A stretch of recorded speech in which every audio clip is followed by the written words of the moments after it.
Hello বন্ধুরা, আশা করি আপনারা সবাই খুব ভালো আছেন। অবশেষে আমাদের দীর্ঘ অপেক্ষার অবসান হলো। গতকালে অর্থাৎ 8ই জুলাই 2025 তারিখে ওয়ানপ্লাস লঞ্চ করল তাদের নতুন পাওয়ার হাউস ওয়ানপ্লাস নর্ড 5, আর আজই ফোনটি আমার হাতে এসে পৌঁছেছে। আজকের এই রিভিউ ভিডিওতে আমরা এই ফোনটির design, display, performance, camera, battery সবকিছুর খুঁটিনাটি বিশ্লেষণ করব। এই ফোনটি কি আপনার জন্য সেরা? চলুন জেনে নেওয়া যাক। প্রথমেই কথা বলি ডিজাইন এবং বিল্ড কোয়ালিটি নিয়ে। ওয়ানপ্লাস নর্ড 5 হাতে নিতেই একটা প্রিমিয়াম ফিল আসে। এর ডিজাইন ওয়ানপ্লাস 13R এর ছোট ভার্সনের মতো দেখতে, যা দারুণ লাগে। ফোনটির সামনে এবং পিছনে গ্লাস ব্যবহার করা হয়েছে, যা এটাকে আরও আকর্ষণীয় করে তুলেছে। মাঝখানে রয়েছে প্লাস্টিক ফ্রেম, যা ওজনে হালকা এবং মজবুত অনুভূতি দেয়।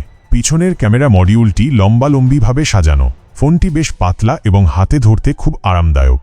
এছাড়াও এটি IP65 রেটিং সহ এসেছে, অর্থাৎ ধুলা এবং জলের ছিটা থেকে ফোনটি সুরক্ষিত থাকবে। বিভিন্ন রঙে এটি পাওয়া যাচ্ছে, যা দেখতেও দারুণ। এবার আসি ডিসপ্লেতে। ওয়ানপ্লাস নর্ড 5-এ থাকছে একটি বিশাল 6.83 ইঞ্চির ফ্ল্যাট অ্যামোলেড ডিসপ্লে। এর সবচেয়ে বড় সুবিধা হল এর 144 হার্জ রিফ্রেশ রেট, যা স্ক্রলিং, গেমিং এবং ভিডিও দেখার অভিজ্ঞতাকে অবিশ্বাস্য রকম স্মুথ করে তোলে। আমি নিজে গেমিং এবং মুভি দেখে এর উজ্জ্বলতা ও কালার কোয়ালিটি দেখে মুগ্ধ। ডিসপ্লেতে 3840 হার্জ PWM ডিমিং এবং HDR10+ সাপোর্টও রয়েছে, যা চোখে আরাম দেয় এবং কালারগুলো আরও প্রাণবন্ত দেখায়। পারফরম্যান্সের দিক থেকে ওয়ানপ্লাস নর্ড 5 সত্যিই একটি দানব। এই ফোনে ব্যবহার করা হয়েছে Qualcomm Snapdragon 8S Gen 3 chipset, যা একটি ফ্ল্যাগশিপ গ্রেড প্রসেসর। আমি BGMI এবং কল অফ ডিউটি মোবাইলের মতো হেভি গেম চালিয়ে দেখেছি। BGMI-তে 90 FPS এবং কল অফ ডিউটি মোবাইলে 144 FPS। সত্যি বলতে পারফরম্যান্স এক কথায় অনবদ্য। কোনো ল্যাগ বা ফ্রেম ড্রপ চোখে পড়েনি। এর LPDDR5X RAM এবং UFS 4.0 স্টোরেজ অ্যাপ ওপেনিং এবং ফাইল ট্রান্সফারে দ্রুত গতি এনে দেয়। দীর্ঘক্ষণ গেমিংয়ের পরেও ফোনটি তুলনামূলকভাবে ঠান্ডা ছিল, কারণ এর ভেপার চেম্বার কুলিং সিস্টেম দারুণ কাজ করে। ফোনটি লেটেস্ট অ্যান্ড্রয়েড 15-এর উপর ভিত্তি করে অক্সিজেন OS 15-এ চলছে, যা একটি খুব স্মুথ এবং clean user interface. OnePlus Nord 5 photography প্রেমীদের জন্য একটি দারুণ প্যাকেজ।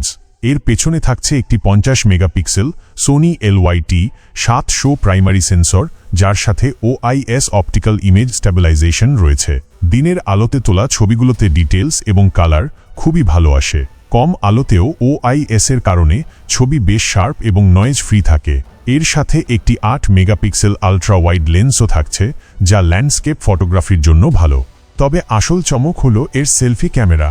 সামনে রয়েছে একটি শক্তিশালী 50 megapixel Samsung JN5 selfie camera, যার সাথে হার্ডওয়্যার অটোফোকাস রয়েছে। সেলফিগুলো খুবই ডিটেইলড এবং কালার ন্যাচারাল আসে। নতুন লাইভ ফটো ফিচারটি দিয়ে আলট্রা HDR সহ 3 সেকেন্ডের মোশন ইমেজ ক্যাপচার করা যায়, যা বেশ মজাদার। উভয় ক্যামেরা দিয়েই 4K 60 FPS ভিডিও রেকর্ডিং করা যায়, যা ভিডিও কন্টেন্টের জন্য অসাধারণ। ব্যাটারি নিয়ে আর কি বলবো। ওয়ানপ্লাস নর্ড 5-এ থাকছে একটি বড় ব্যাটারি। কিছু রিপোর্ট অনুযায়ী ভারতে ব্যাটারিও দেখা যেতে পারে। আমি সাধারণ ব্যবহারে ফোনটি প্রায় 1.5 থেকে 2 দিন পর্যন্ত ব্যাকআপ পেয়েছি, যা সত্যিই দারুণ। যারা বেশি ফোন ব্যবহার করেন তাদের জন্য এটি নিশ্চিন্তে 1 দিনের বেশি চলে যাবে।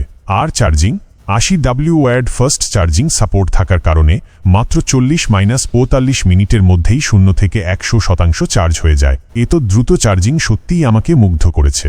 সব শেষে আসি দামের কথায়। ওয়ানপ্লাস নর্ড 5-এর দাম শুরু হচ্ছে প্রায় 30,000 টাকা থেকে 35,000 টাকার মধ্যে। এই দামে স্ন্যাপড্রাগন 8S Gen 3 প্রসেসর, উন্নত ক্যামেরা, দুর্দান্ত ডিসপ্লে এবং বিশাল ব্যাটারি সব মিলিয়ে এটি একটি অত্যন্ত শক্তিশালী প্যাকেজ। এই প্রাইস সেগমেন্টে এটি অন্যান্য ফোনকে কড়া চ্যালেঞ্জ জানাবে। তো বন্ধুরা, এই ছিল ওয়ানপ্লাস নর্ড 5-এর বিস্তারিত রিভিউ। আমার ব্যক্তিগত মতামত হলো, যারা একটি শক্তিশালী পারফরম্যান্স, দুর্দান্ত ক্যামেরা এবং লম্বা ব্যাটারি লাইফের ফোন খুঁজছেন, বিশেষ করে গেমিং এবং মাল্টিটাস্কিংয়ের জন্য, তাদের জন্য ওয়ানপ্লাস নর্ড 5 একটি চমৎকার পছন্দ হতে পারে। এটি মিড রেঞ্জ সেগমেন্টে ফ্ল্যাগশিপ লেভেলের অভিজ্ঞতা দিতে সক্ষম।